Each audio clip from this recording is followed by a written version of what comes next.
Aqui também que é bom. Ah, então já filma assim, né? Tá filmando já.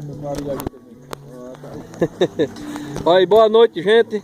Hoje nós estamos aqui na casa do esposo da minha cunhada, de João, fazendo essa proeza aqui.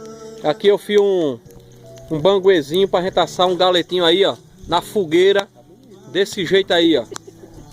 Usei aqui os cavaletes que ele tinha da construção aqui, pegou um arame, uma corrente, peguei um negócio aqui, fiz um banguezinho. Ele fica em balança aqui, ó, nesse fogozinho de lenha aqui. E aqui tem nossos amigos aqui, Marcelo, João, Caba Quente. Claro, mais uma vez, né? Estamos aqui na propriedade do esposo da minha cunhada.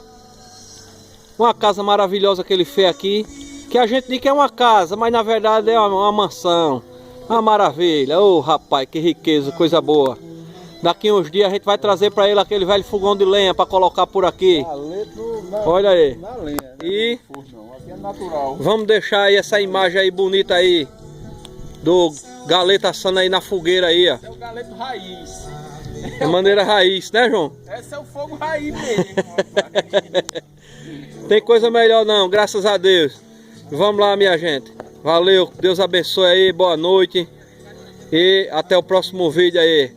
Vamos lá, vamos aproveitar aí 2021 aí a todo vapor. Não esquecendo de dar o joinha, se inscrever no canal, pedir para mais um amigo aí, mais uma pessoa aí entrar, se inscrever, para ir fortalecendo o canal aí. Os vídeos são esses assim, tudo que é natural, coisa da terra da gente, que a matutada gosta. Eu sou matuto de coração, por isso que eu amo fazer fogão, fazer panela, fazer tudo. Oh, maravilha, graças a Deus. Que Nossa Senhora abençoe, que Deus abençoe.